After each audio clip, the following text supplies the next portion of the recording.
কড়াইশুঁটির কচুরি বানানোর জন্য কড়াইশুঁটির পুরটা কিভাবে বানাই সেটা আপনাদের বলছি। কড়াইশুঁটিটাকে একটু ভাপিয়ে নিয়েছি, না হলে ওই কাঁচা জংলা গন্ধটা আমার ভালো লাগে না। কয়েকটা কাঁচা লঙ্কা দিয়েছি আর আদা, এই সমস্ত কিছু পেস্ট করে নেব। একদম মিহি পেস্ট করব না, যাতে দানা দানা থাকে, সেরকমই ভালো লাগবে। চলুন। আর এখানে ছোট আলু ছাড়িয়ে নিয়েছি, এই কটা হয়েছে। আসলে ছাড়াতে ছাড়াতে কতগুলো মুখে চালান দিয়েছি। ময়দা মেখে নিয়েছি, সবই তো রেডি। ঠিক এইভাবে পেস্ট বানিয়ে নিতে হবে। রান্নাঘরটা ছড়ানো ছেটানো দেখে ভুল ধরবেন না, ঠিক আছে? একটু কাজ গুছিয়ে নিই, তারপরে পরিষ্কার করব। দেব একটু কালো জিরে, হিং, এর মধ্যে দেব কড়াইশুঁটির পেস্ট, স্বাদ মতো লবণ, ম্যাজিক মশলা। পুরটা নামানোর ঠিক আগের মুহূর্তে একটুখানি ময়দা ভেজাল মিশিয়ে নেবেন, তাহলে পুরটা কচুরি থেকে বেরিয়ে আসবে না, পুরো আঠা আঠা হয়ে যাবে। আমার মতো যারা কাঁচা রাঁধুনি আছেন, কচুরি বেলতে গেলেই ফেটে যায়, তারা একটু এই ভেজাল মিশিয়ে নেবেন। কেটে রেখেছি, এর ভেতরে কড়াইশুঁটির পুরগুলো ভরে নিই। একদম নরম করে ময়দা মেখেছি, যাতে বেলতে সুবিধা হয়। চলেন। এই দেখো দেখো, তুমি এখান থেকে যাও, তুমি এখান থেকে যাও। ওরকম করো, তোমার উপরে রাগ উঠে যাবে। আমাকে আমার কাজটা করতে দাও। 10টার ঘরে গো, কখন হবে কখন খাবো? হ্যাঁ, ময়দার লেচিটাকে প্রথমে বাটির মতো করে নিলাম। এবারে কড়াইশুঁটির পুরটাকে গোল করে বাটির মধ্যে ভরে সমস্ত দিক টেনে পাকাতে থাকবো, যাতে মুখটা সিল হয়ে যায়। ঠিক আছে, হয়ে গেল। এবারে ময়দার বাটির মধ্যে এটাকে ঠেসে ঠেসে গোল করে নেব, যাতে পুরটা ভেতরে ছড়িয়ে যায়। ঠিক আছে, হয়ে গেল। চতুর্দিকে ছড়িয়ে গেছে পুরটা। এবারে আস্তে হাতে বেলে গোল করে নেব, সিম্পল। আর যদি মনে হয় তাও ফেটে যাচ্ছে, ময়দা দিয়ে মেকআপ করব। যখন ভাজবো তখন একটুখানি ময়দাটা ঝেড়ে ঝেড়ে তেলের মধ্যে দিলে তেল অতটা কালো হবে না। এই দেখুন, ঠিক আছে, কতটা পরিমাণে পুর দিয়েছি, তাও কচুরি ফাটিনি। কচুরি একসঙ্গে বেলে নিয়েছি, এবারে ফটাফট ভাজলেই হয়ে যাবে।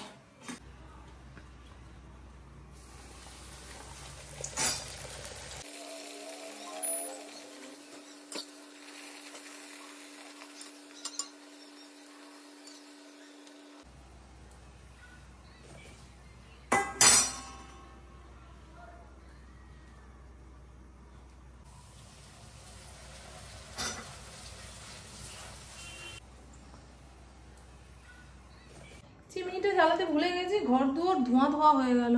এই হলো কচুরি, বেশ অনেকগুলোই হয়েছে।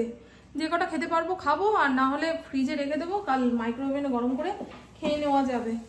দেখিয়ে দিলাম, কচুরি কিন্তু ফুলেছে। আর এই হলো, দাঁড়াও একটা কথা বলে নিই আগে দর্শক বন্ধুদের, এই হলো ছোট আলুর আলুর দম। ঠিক আছে, এই দিয়ে এখন খেতে বসবো। ইন্দ্র ফরিংকে খেতে দিয়ে দিয়েছে। বাবা, আজকে কোন দিন চলছে ভালোবাসার? 14 তারিখে 100 টাকা হাফ ডে, জড়িয়ে ধরার দিন। আসো আসো, আলিঙ্গন ডে। তাই না বলতো, আজকে হাফ ডে না? এই দেখুন, রোজ ডে কবে চলে গেছে, আজকে আমার প্রভু আমার হাতে এনে রোজ দিল। তো চলুন বন্ধু, বেশ হাঁপিয়ে গেছি, ভাল লাগছে না। কি অপূর্ব স্বাদ হয়েছে বন্ধু, বলে বোঝাতে পারবো না। Good morning. Good morning. বলো, কচুরি খেয়ে তোমার কি দশা হয়েছে? ওই দেখো ক্যামেরার সামনে বলছি কিছু হয়নি, বলছে স্পাইট খেলে ভালো হতো, মানে অতিরিক্ত। এই বল, আমি তো দর্শক বন্ধু বললাম যে আজকে খুব শর্টকাট রান্না করবো, পুপুর পেটটাও একটুখানি ভারী, ইন্দ্রও বলে গেল। আর আমার তো নিরামিষ খাওয়া দাওয়া শুরু করলে দেখবেন একটা টাইমে তেল মশলার জিনিসও খেতে পারবেন না, এটা আমি খেয়াল করছি। ও আরো একটা কথা, সুজাতা তো আজকাল দুদিন আসবে না বাসন মাজতে, তা আমি রাতে বাসন টাসন মেজে শুয়েছি, 7টা সাড়ে 7টার সময় ডোরবেল বাজছে। আমি না চমক দিয়ে উঠেছি, কি হলো, সুজাতা এসছে নাকি? তারপরে জানলা খুলে দেখি মাছ দিতে এসছে। ইন্দ্রর কোন কর্মচারী, তাদের জমি আছে কিংবা কি পুকুর আছে, সেখান থেকে চাষের মাছ ধরেছে, শোল মাছ, কই মাছ। আমি তো ওপর থেকে দেখছি এই মাছ দিতে এসছে, ওই মাছ তো আমাকে কাটতে হবে, তার উপরে জ্যান্ত মাছ। বাজার থেকে মাছ আনে কেটে কুটে শুধু ধুয়ে নাও হয়ে যায়, কিন্তু জ্যান্ত মাছ আমি কাটবো কি করে? এমনি মাছ খাওয়া ছেড়ে দিচ্ছি, তার উপরে যদি এই কেটে কুটে রান্না করতে হয়, হয়ে গেল। তারপরে দেখি ইন্দ্র নিচে নেমে বলছে, না রে ভাই আমরা মাছ খাবো না, তা আমার বাড়িতে আর দিদি বাড়িতে, ইন্দ্রর দিদির বাড়িতে মা যেহেতু রয়েছে, ভাগাভাগি করে মাছটা দিয়ে চলে আয়। তা ছেলেটা দেখি নিয়ে গেল। আমি বাঁচালে ভগবান। কাল রাতে সমস্ত বাসন কোসন মেজে ঘষে রেখে দিয়েছি। আমার এটা বাতিক বলতে পারেন। আমি না সকালবেলায় এঁঠো বাসন মোটে মাজতে পারি না, ওই এঁঠো বাসনের যে গন্ধটা নাকে আসে তাতেই সকালটা খারাপ হয়ে যায়। আর সকাল খারাপ হয়ে যাওয়া মানে সারা দিনটা কেমন কেমন ভাবে কাটবে। রাইস কুকারটা খালি মাজিনি, রাতে ভাতের হাঁড়ি মাজতে নেই, এটা আমার বাপের বাড়িরও নিয়ম, শ্বশুর বাড়িরও নিয়ম, সেই কারণে এঁঠো ছাড়িয়ে রেখে দিয়েছি, এখন ধুয়ে তুলবো। রাত বিরেতে কিংবা ভর দুপুর বেলায় ভাতের হাঁড়ি মেজে উপুর করলে নাকি ওই সেই ওষুধের মতন, বাড়িতে কেউ মারা গেলে দেখবেন মানুষজন ভাত যখন তখন ফেলে ভাতের হাঁড়ি ধুয়ে উপুর করে, সেই ওষুধের সঙ্গে এটার তুলনা করা হয়। সেটা তো আসল নয়, আসল হলো আগেকার দিনের অতিথিরা যখন তখন বাড়িতে আসতো, তাই ভাতের হাঁড়িতে একটুখানি ভাত থাকলে যেই আসুক না কেন তাকে খেতে দেওয়ার একটা সুবিধা হতো। আর এখন সংসারে মানুষজন কম, একদম টাইট ফিট রান্না, মানে দুপুরের রান্না দুপুরে উঠিয়ে দিতে পারলেই ভালো, ধুয়ে মেজে রেখে দাও, আবার রাতের দিকে নতুন করে রান্না। এখন আর অত অতিথি আসে না কারোর বাড়িতে। অতিথি ছিল আগে নারায়ণ, এখন আর নারায়ণ। অতিথি তো আপনার বাড়িতে আসবে, খাবে, বাইরে গিয়ে বদনাম করবে। ভেজ ডাল বানানোর জন্য মুগ ডাল লাগবে, তাই যতটা ঘরে মুগ ডাল ছিল সব একসঙ্গে শুকনো খোলায় ভেজে ঠান্ডা করে কৌটোতে ভরে রাখবো, নাহলে ছাতকুড়া পড়ে যায়, পোকা লেগে যায়। ডাল বেশি দিন যাবত বাইরে রাখতে পারি না। এর আগের দিন অরহর ডাল এনেছিল বেশি করে, সেটাও এরকম করে কৌটোয় ভরে রেখেছি, নাহলে ফ্রিজে রাখতে হবে। এত জিনিস ফ্রিজে রাখা সম্ভব? এই হলো দুপুরের রান্না বান্না। লাল লাল করে আলু ভাজা, লঙ্কা দিতে ভুলে গেছি। আজকে কি হয়েছে মাথার মধ্যে কি জানি অস্থির অস্থির লাগছিল। ঘড়ির কাঁটা যেই 1টার ঘর পেরিয়ে গেছে, কতক্ষণে আমার বেবিটাকে খেতে দেব। আমার বড় বেবিটাকে বাদ দিন, এই বেবি করেই মায়ের অবস্থা খারাপ হয়ে যাচ্ছে। উচ্ছে কুমড়ো ভাজা, এই হলো ভেজ ডাল। দাঁড়ান একটুখানি নাড়িয়ে চাড়িয়ে দেখাই, নাহলে বুঝতে পারবেন না কি রান্না করেছি আজকে। বাসন কোসন মেজে ঘষে সিঙ্ক খালি করে দিয়েছি, কড়াইটা মাজলেই হয়ে যেত, তবে আর ইচ্ছা করছে না। বিকেলবেলায় না 1 কাপ চা বানিয়ে খেতে ইচ্ছা করবে না, যদি দেখি এই এঁঠো বাসনগুলো আমার জন্য পড়ে রয়েছে। কাল থেকে সুজাতা আসবে না, কালকেও আসবে না, পরশুদিন থেকে আসবে। এই দেখুন ভেজ ডাল, যা সুন্দর করে বানাই না ভেজ ডালটা। ফোড়নে হিং, জিরের গুঁড়ো, হলুদ গুঁড়ো, অল্প একটু লঙ্কার গুঁড়ো, এই সমস্ত তেলের মধ্যে কষিয়ে কাশিয়ে ডাল, ভাজা সবজিপাতি দিয়ে একটুখানি ফুটিয়েছি, নামানোর আগে ভাজা মশলা আর ঘি দিয়েছি, ব্যাস এই হলো গল্প। পুরো অনুষ্ঠান বাড়ির ভেজ ডাল সেই রকম। আমার ইন্দ্র তো দেখেই খুশি হয়ে যাবে, বলে মামন মাছ মাংসর কি দরকার, তুমি প্রত্যেক দিন এই ভেজ ডাল বানাবে। ভালো আছে আলু ভাজাটা, ভেবেছিলাম পাঁপড় ভাজবো, বাবারে আর শক্তি নেই, মনের জোর নেই। ওখানে ফড়িংয়ের ভাত, এটাকে বয়মে ঢোকাবো। এই ভাতটা খা, কাজ করে অস্থির হই না, ওই সময় হাতে নেই, অথচ এই কাজগুলো আমায় সারতে হবে, এটা ভেবে ভেবেই ব্যাস প্রেশার মাথায় উঠে গেছে। লাইটগুলো বন্ধ করি আগে। এই দেখেছেন বুকে ডাকতে গেছি, এই তালে এগুলো ঢাকা হয়নি। ইন্দ্র চট করে চলে আসলে যদি দেখে তরকারি পাতি ঢাকা হয়নি আর খাবে না।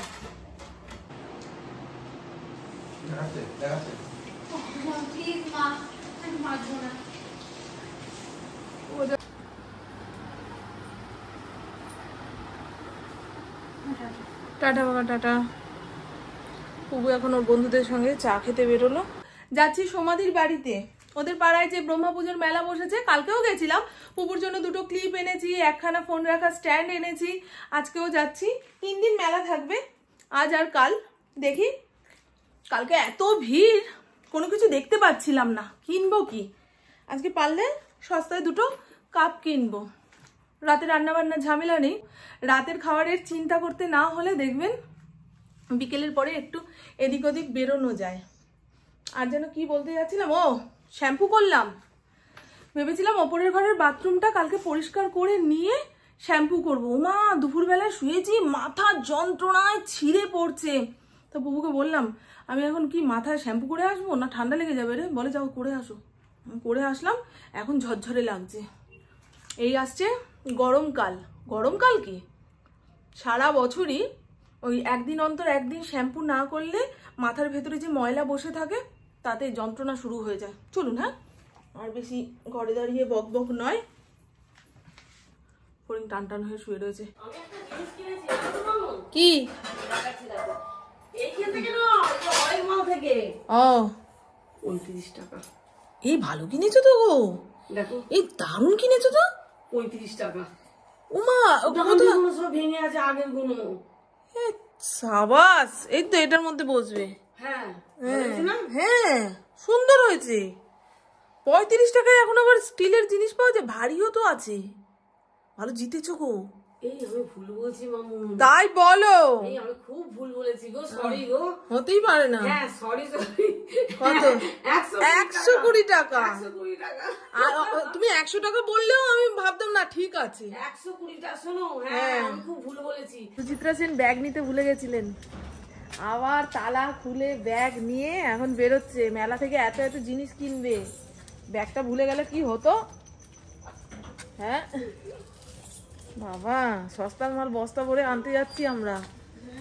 আজকে তো মনের মতো 2টো কাপ কিনবই আমি। পুহু বলেছে কাপ কিন্তু কিনবে না, ওরা আবার এই মেলাতলার কাপ ভাল লাগে না। না না নিও না, ভেঙে যায় বলে প্রচন্ড ভারী ভারী মোটা মোটা, ওগুলো আনবে না মা। চলো আগে ঠাকুরটা দেখে আসি দি। হ্যাঁ,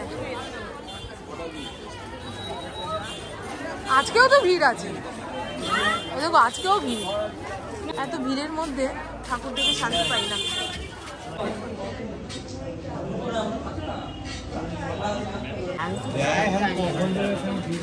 তুমি এই রাস্তার মাঝখানে বসে দিদিভাই দিদিভাই করছো। এই কানেগুলো নিয়েছিলাম, বাড়িতে রয়েছে।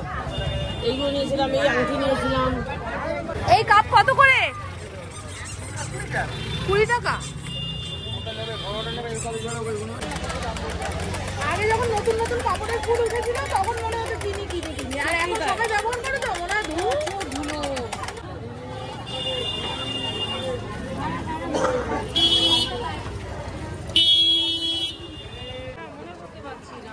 ওই তো সামনে ছেলেটার থেকে, ওই যে এই ছেলেটার থেকে। হ্যাঁ হ্যাঁ হ্যাঁ, থাকবে না কেন? হ্যাঁ হ্যাঁ আছে, এই তো ওইটা নাও, সবুজটা। সবুজটা নেবো। কোন টাকায়? এগুলো কত করে? 20 টাকা।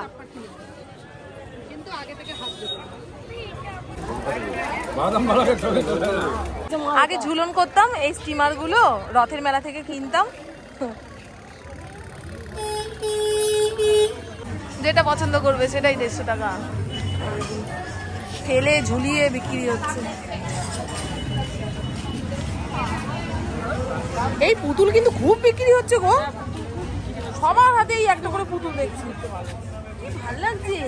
ছোটবেলায় এই ছোট মেলাটাই কত বড় মনে হতো, কত দোকান, হ্যাঁ সব জিনিসের কত কত দাম, কিছুই কিনতে পারবো না, খালি দেখে ঠেকে বাড়ি চলে যেতাম।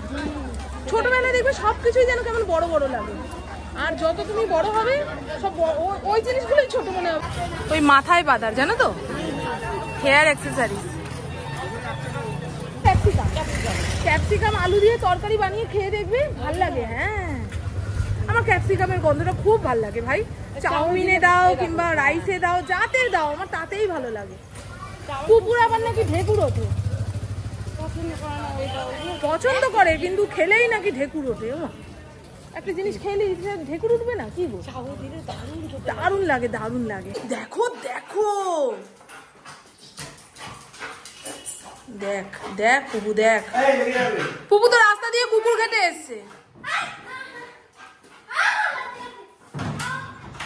আলু চচ্চড়ি বসিয়ে দিয়েছি, বেশি করে টমেটো কাঁচা লঙ্কা দিয়ে ঝাল ঝাল টক টক আলুর চচ্চড়ি। ইন্দ্র ডাল ভাতের সঙ্গে আলু চচ্চড়ি মুখে দিয়ে খাবে। আলু চচ্চড়ি খেতে খুব ভালোবাসে পুপু ইন্দ্র দুজনেই।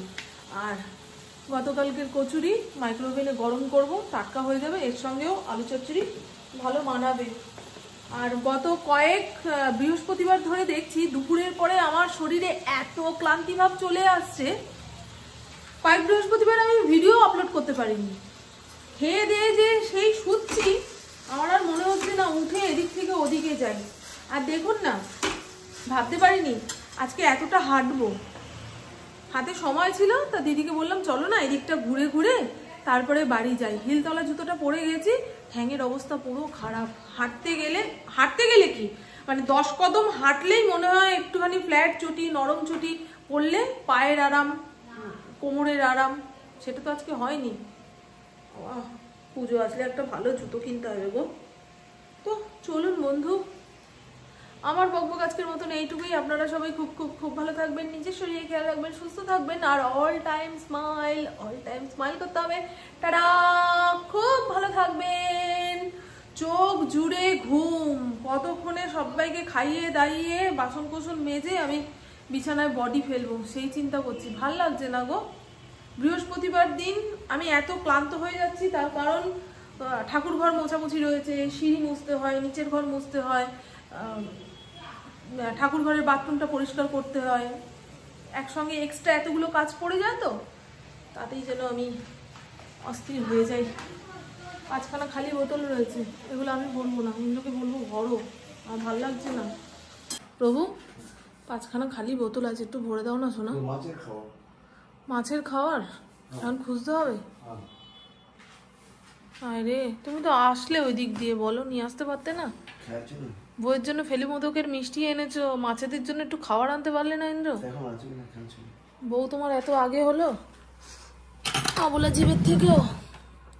আর এইখান থেকে হাতিয়ে উঠে কি করে বের করবো বলেন দেখি।